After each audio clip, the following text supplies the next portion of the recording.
सो hey everyone, आप लोगों का बहुत-बहुत स्वागत है हमारे यूट्यूब चैनल स्टडी पॉइंट रहा में। तो गाइस, आप लोगों के लिए आरआरबी एनटीपीसी का टॉप 15 एमसीक्यू लेकर आए हैं जीके जीएस का, जो आप सभी स्टूडेंट के लिए बहुत ज़्यादा इंपॉर्टेंट होने वाला है गाइस। इनफैक्ट आप किसी भी गवर्नमेंट एग्जाम का प्रिपरेशन कर रहे हो, उन सभी स्टूडेंट के लिए बहुत ज़्यादा इंपॉर्टेंट है। और आरआरबी एनटीपीसी वाले के लिए इतना मैं रिक्वेस्ट करूंगी कि प्लीज़ आप लोग जो है वो प्लीज इसका नोट जरूर बना लीजिएगा, क्योंकि जब आपका एग्जाम होगा या जब आप एग्जाम देने वाले रहेंगे उस वक्त आप क्या है ना कि आप सबका वीडियोस बैठकर नहीं देख सकते हैं। तो उस वक्त आप जो भी नोट किए रहते हैं आपको उस वक्त रिवीजन करने की जरूरत पड़ती है। तो जितना ज्यादा आप रिवाइज करेंगे उतना ही ज्यादा आपकी चीजें क्लियर आउट होंगी और उतना ही ज्यादा आप एग्जाम में स्कोर कर पाएंगे और अपना सिलेक्शन ले पाएंगे। तो जो नोट होता है वो बहुत इंपॉर्टेंट होता है। आपके जो सिलेक्शन का जो की है वो सबसे बड़ा होता है रिवीजन, और रिवीजन के लिए आपका नोट होना बहुत जरूरी होता है। तो प्लीज इसको ध्यान में रखिएगा। और आप सभी से इतनी रिक्वेस्ट है कि प्लीज, इस वीडियो का टारगेट है 50 लाइक्स, तो प्लीज आप इसे जरूर 50 लाइक्स आप सभी स्टूडेंट एक एक लाइक जरूर कर दीजिएगा। तो चलिए बढ़ते हैं आगे। तो हमारा पहला क्वेश्चन है। तो क्वेश्चन नंबर 1 हमसे कह रहा है कि मौर्य काल में जो है शिक्षा का सर्वाधिक प्रसिद्ध केंद्र था। तो मौर्य काल में, ठीक है, यहाँ पे आपसे पूछ रहा है कि जो मौर्य काल में जो था वो शिक्षा का सर्वाधिक प्रसिद्ध केंद्र कौन था। Option A Vaishali, option B Nalanda, option C Ujjain या ऑप्शन डी तक्षशिला। तो याद रखिएगा गाइस कि मौर्य काल में जो शिक्षा का सर्वाधिक प्रसिद्ध केंद्र था, इसका करेक्ट आंसर होगा option number D is the correct answer, Takshashila. और एक दो पॉइंट जो है वो इम्पोर्टेंट है, वो याद रखिएगा कि तक्षशिला जो है वो प्राचीन भारत में गांधार देश की राजधानी थी, ठीक है। और जो है ये जो तक्षशिला है, यहाँ पे आप ये रखिएगा कि यहाँ चाणक्य जो है यहाँ पर आचार्य थे। और एक पॉइंट ये भी याद रखिएगा कि ये बौद्ध के लिए बहुत महत्व केंद्र था। ये हिंदू और बौद्ध दोनों के लिए बहुत महत्वपूर्ण केंद्र था जो हमारा तक्षशिला है, ठीक है।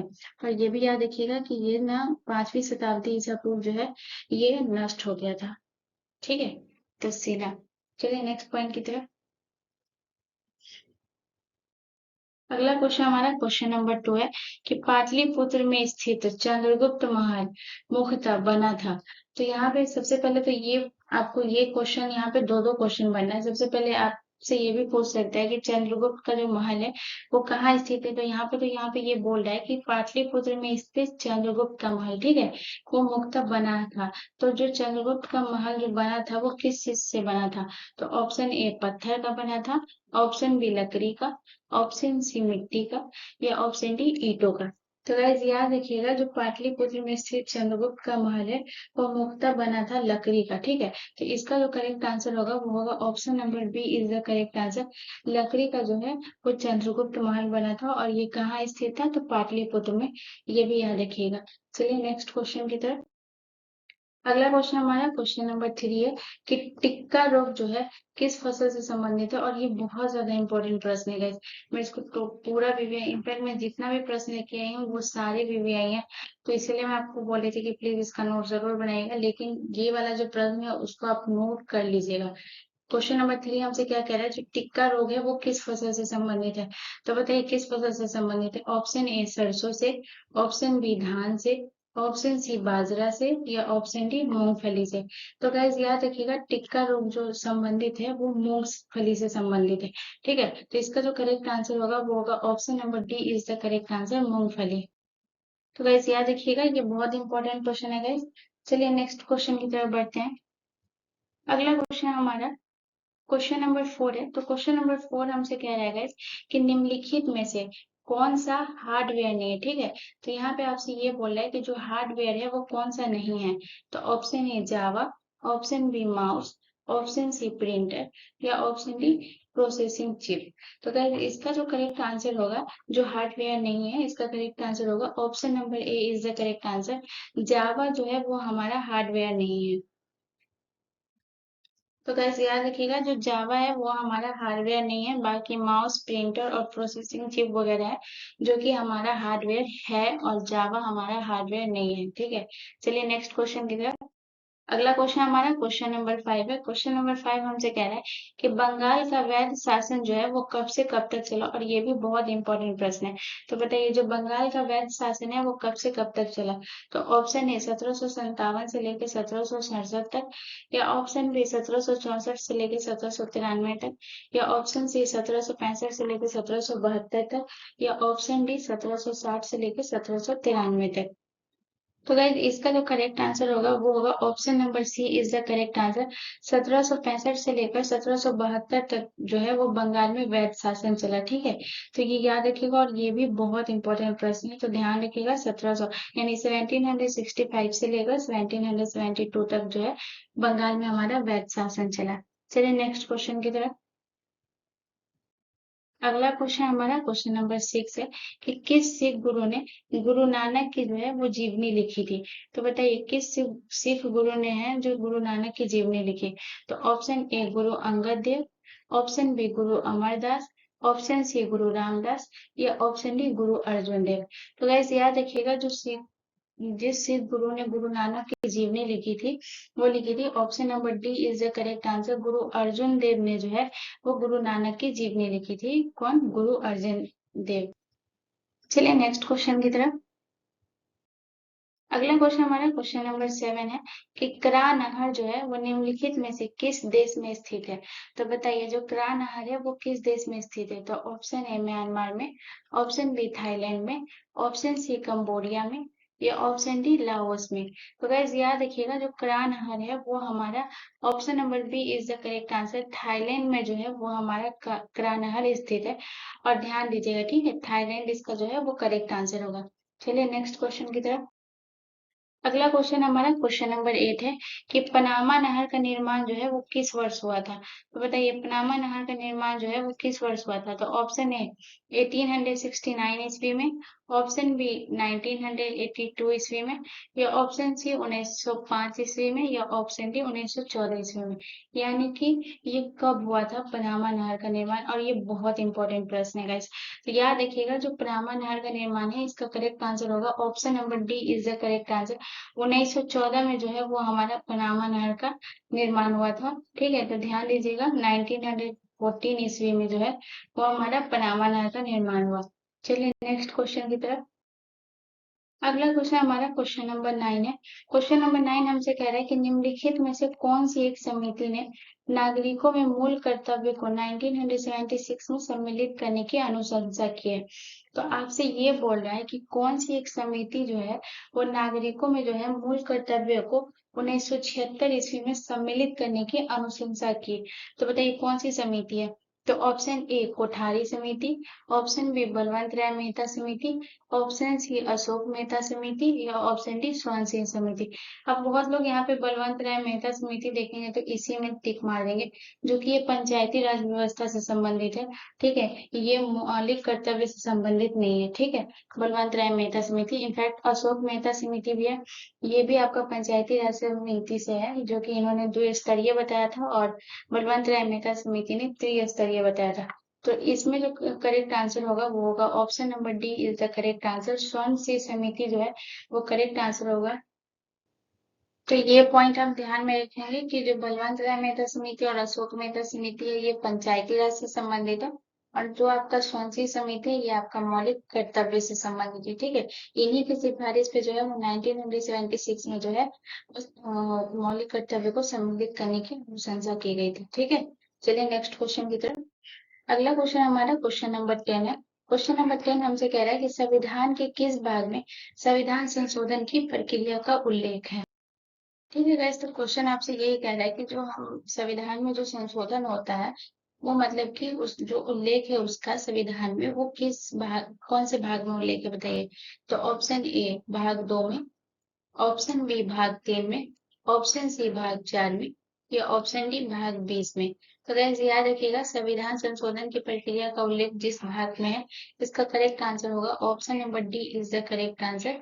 भाग 20 में, ठीक है। और अगर आपसे पूछे कि किस अनुच्छेद के तहत, तो ये भी याद रखिएगा कि आर्टिकल 368 के तहत जो है वो आप संविधान संशोधन कर सकते हैं। और ये बहुत इंपॉर्टेंट प्रश्न है guys, क्योंकि संविधान संशोधन होते रहते हैं, तो ये यहाँ से आपको क्वेश्चन देखने को मिलेंगे। तो ध्यान रखिएगा 368 और भाग 20, ठीक है, संविधान संशोधन की प्रक्रिया से। भाग 3 आपका मौलिक अधिकार से संबंधित है, भाग 4 आपका मौलिक कर्तव्य से संबंधित है। तो ये सभी प्रश्न बहुत इंपॉर्टेंट होते हैं, क्योंकि इसमें से पूछ सकता है कि कौन सा भाग किससे संबंधित है, ठीक है। तो सिर्फ अनुच्छेद नहीं, भाग भी बहुत इंपॉर्टेंट है। तो आप सभी से मैं इतना रिक्वेस्ट करूंगी कि प्लीज भाग जो इतने भी हैं, जो आपके पॉलिटी के हैं, वो उसको जरूर याद रखिएगा, ठीक है। चलिए नेक्स्ट क्वेश्चन की तरफ। अगला क्वेश्चन हमारा क्वेश्चन नंबर 11 है कि निम्नलिखित में से वह दिल्ली का सुल्तान कौन था जिसकी मृत्यु चौगान या पोलो खेलते हुए हुई थी, ठीक है। तो दिल्ली सल्तनत का पूछ रहा है आपको, ठीक है। दिल्ली सल्तनत का सुल्तान कौन था जिसकी मृत्यु जो है वो चौगान बोलो या फिर पोलो बोलो, दोनों सेम है, खेलते हुए हुई थी, ठीक है। तो जो घोड़ा पे बैठ के हॉकी की तरह एक स्टिक होता है और बॉल होता है, उसको मारते हैं ना, उसी को चौगान या पोलो बोलते हैं, ठीक है। तो बताइए किस सल्तनत की सुल्तान की मौत हुई थी। तो ऑप्शन ए कुतुबुद्दीन ऐबक की, ऑप्शन बी अलाउद्दीन खिलजी की, ऑप्शन सी फिरोज शाह तुगलक की, ये ऑप्शन डी गयासुद्दीन तुगलक की। तो गाइस जिसका जो करेक्ट आंसर है वो है option number A is the correct answer. Qutubuddin Aibak जो है वो चौगान बोलो या पोलो बोलो, दोनों वो खेलते हुए जो है इनकी मृत्यु हो गई थी। वो घोड़े से गिर गए थे और उनको इस तरीके से चोट लगी जिसकी वजह से उनकी मृत्यु हो गई। तो इसका करेक्ट आंसर है option number A is the correct answer, Qutubuddin Aibak. इनके बारे में कुछ इंपॉर्टेंट पॉइंट भी याद रखिएगा, जैसे कि ये गुलाम वंश का पहला शासक था, जिन जो इनका कार्यकाल था वो 1206 से लेकर 1210 ईस्वी तक था। ये याद था। इनके बाद इल्तुतमिश आए, तो ये सब पॉइंट भी याद रखिएगा, ठीक है। चलिए नेक्स्ट क्वेश्चन की तरफ। अगला क्वेश्चन हमारा क्वेश्चन नंबर 12 है। क्वेश्चन नंबर 12 हमसे कह रहा है कि वर्तमान में संविधान में कुल कितने मौलिक कर्तव्यों का उल्लेख है, ठीक है। तो आपसे ये पूछ रहा है कि जो वर्तमान में जो है कुल कितने मूल कर्तव्यों का जो है या फिर मौलिक कर्तव्यों का उल्लेख है। तो option A 8, option B 10, option C 11 या ऑप्शन डी 14। तो जिसमें मैंने आपको पहले ही बताया था कि ये मौलिक कर्तव्य जो है किसकी अनुशंसा पे यानी किस समिति की अनुशंसा पे इसकी सिफारिश की गई थी 1996 में। तो ये भी याद रखिएगा कि स्वानसी समिति के द्वारा। और आपसे ये पूछ रहे हैं कि वर्तमान में जो है वो संविधान में कुल कितने मौलिक कर्तव्य हैं। तो इसका करेक्ट आंसर होगा option number C is the correct answer, 11 मौलिक कर्तव्य, ठीक है। तो ये याद रखिएगा, ध्यान दीजिएगा, ठीक है। चलिए नेक्स्ट क्वेश्चन की तरफ। अगला क्वेश्चन हमारा क्वेश्चन नंबर 13 है। क्वेश्चन नंबर 13 हमसे कह रहा है कि निम्नलिखित में से रजिया सुल्तान जो है वो किसकी बेटी थी। तो ये दिल्ली सल्तनत की एक लौती ऐसी जो है वो महिला शासक थी, जो कि हमारी थी रजिया सुल्तान, ठीक है। तो ये पूछ रहा है कि रजिया सुल्तान जो है वो किसकी बेटी थी। तो ऑप्शन ए इल्तुतमिश की, ऑप्शन बी कुतुबुद्दीन ऐबक की, ऑप्शन सी नसरुद्दीन की, या ऑप्शन डी बलबन की। तो गाइस याद रखिएगा रजिया सुल्तान जिसकी बेटी थी, इसका करेक्ट आंसर होगा option number A is the correct answer. Iltutmish की बेटी जो है वो रजिया सुल्तान थी, ये याद रखिएगा, ठीक है। जो रजिया सुल्तान को सुल्तान बनने में बहुत प्रॉब्लम हुई थी गाइस। तो चलिए ये भी याद रखिएगा। चलिए नेक्स्ट क्वेश्चन की तरफ। अगला क्वेश्चन हमारा क्वेश्चन नंबर 14 है। क्वेश्चन नंबर 14 हमसे कह रहा है कि गुप्त वंश के किस शासक ने सर्वप्रथम महाधिराज की उपाधि धारण की थी। और ये भी बहुत इंपॉर्टेंट है। तो महाधिराज की जो सर्वप्रथम जो उपाधि धारण की थी वो गुप्त वंश के किस शासक ने की थी। तो बताइए ऑप्शन ए श्रीगुप्त ने, ऑप्शन बी चंद्रगुप्त ने, ऑप्शन सी समुद्रगुप्त ने, या ऑप्शन डी इनमें से कोई नहीं। तो गाइस याद रखिएगा जो भी जिसने महाधिराज की उपाधि धारण करने की जो सर्वप्रथम की थी, उसका करेक्ट आंसर होगा option number B is the correct answer, Chandragupta ने, ठीक है। चंद्रगुप्त जो थे वो महाधिराज की उपाधि धारण की थी और वे गुप्त वंश के प्रथम शासक थे, ठीक है। सर्वप्रथम शासक ऐसे थे जिन्होंने महाधिराज की उपाधि धारण की, और वो किसने की, चंद्रगुप्त मौर्य ने, ठीक है। चलिए नेक्स्ट क्वेश्चन की तरफ।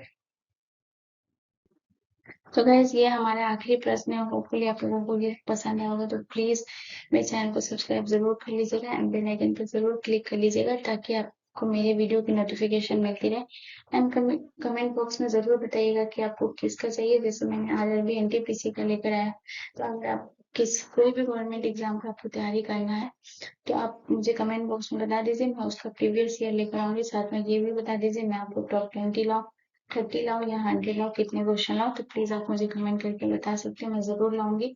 अगर आप लोगों को प्लीज पसंद आया होगा तो प्लीज 50 लाइक जरूर पूरा कर दीजिएगा, जो कि मेरा टारगेट है।